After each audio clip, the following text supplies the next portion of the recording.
Sekitar 10 bulan berlalu setelah Rusia untuk pertama kalinya meluncurkan serangan militer ke Ukraina, hingga saat ini belum ada tanda-tanda perdamaian antara keduanya. Pertempuran justru semakin memanas di beberapa titik pertahanan Ukraina.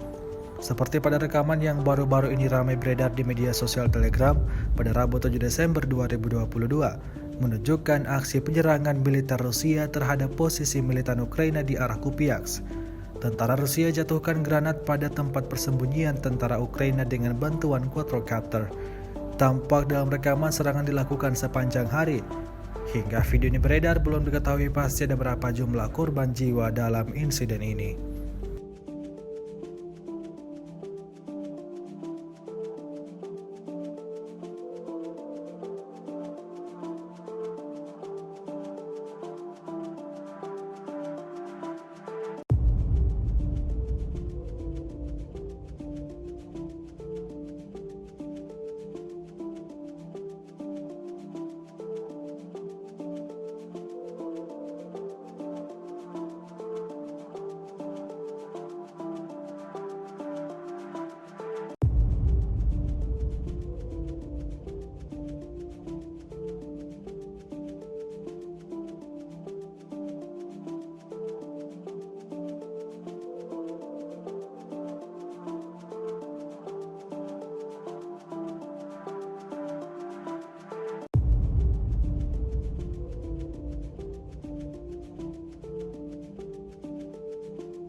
Rusia melaporkan secara total 340 pesawat Ukraina, 180 helikopter, 2.634 kendaraan udara tak berawak, 391 sistem rudal anti pesawat dieliminir sejak awal operasi khusus.